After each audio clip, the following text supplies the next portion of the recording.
Georgia State Patrol says a woman was hit by a car after pulling over on I-75 in Dalton.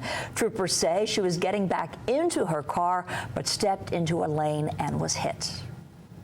It's the second time in 1 week someone died after pulling over on an interstate. It's a situation that may be avoidable in certain emergencies. Isaiah Kim Martinez is live to tell us what you can do to stay safe if you were ever in this situation. Isaiah.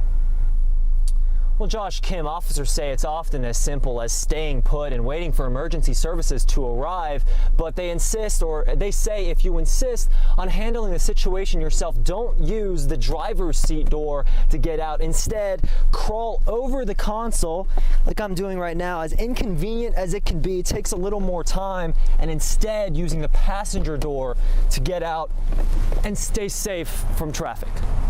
Look out for incoming traffic. And don't walk anywhere near it. It can seem like a simple idea, but one that can sometimes be trumped by a sense of urgency. Try to stay in that vehicle.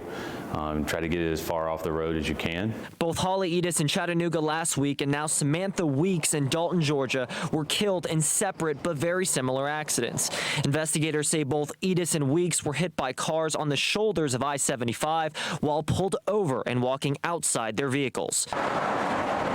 The accidents only separated by a few miles in the state line. I mean, every one of them is sad. It's very upsetting. Now, if you're just wanting to exchange information and take care of it yourself without us coming out there to work a report on it, then by all means, go up to the exit, go to a parking lot. Sergeant Jason Buckner with Georgia State Patrol says this is the best way to avoid life-threatening situations.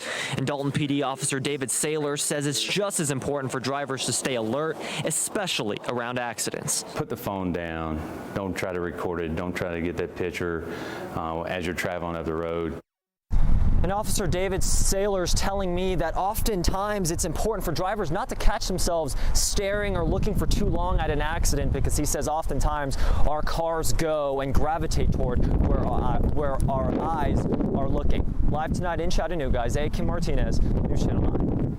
Isaiah, thank you very much. A law was put into place to help prevent accidents on emergency scenes. It's called the Move Over Law. It requires drivers to move over when it's safe to do so when an emergency vehicle is pulled over. It also applies to utility vehicles. The penalty for a violation is a fine up to $500 and up to 30 days in jail.